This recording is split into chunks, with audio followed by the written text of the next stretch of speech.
আজ মমতাদি পুরো 100-এ 100, 100 কি 100-এ 200, 200 কি 100-এ 500।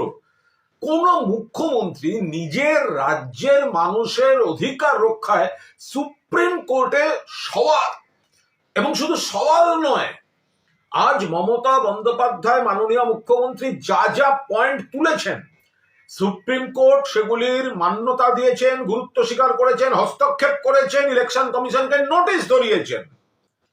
এগুলো বিরোধীরা দেখুক, এগুলো বিরোধীরা শিখুক। যে যে পয়েন্ট মমতাদি বলেছেন, এবং ওই ঐতিহাসিক মুহূর্ত সুপ্রিম কোর্টের প্রধান বিচারপতির বেঞ্চের সামনে মমতা বন্দ্যোপাধ্যায় সওয়াল শেষ করে বলছেন, সেভ বেঙ্গল, সেভ ডেমোক্রেসি। ইতিহাস, ইতিহাস।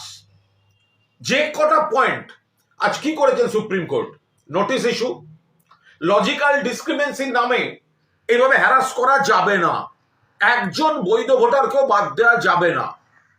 আর ওই মাইক্রো অবজারভারের নামে যেগুলো হচ্ছে, কিভাবে মাইক্রো অবজারভার অ্যাভয়েড করা যেতে পারে তার পথ খোঁজা শুরু হয়েছে।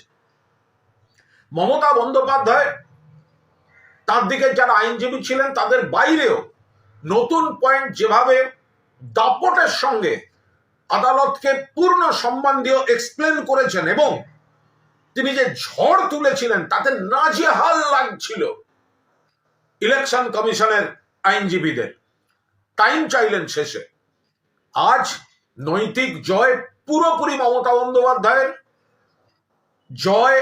যেহেতু আনুষ্ঠানিক মামলাটা এখনো শেষ হয়নি, বলা যাচ্ছে না, শব্দটা পুরোটাই আজকে মমতাদির যা উদ্দেশ্য ছিল তাতে মান্যতা দিয়েছেন মহামান্য সুপ্রিম কোর্ট।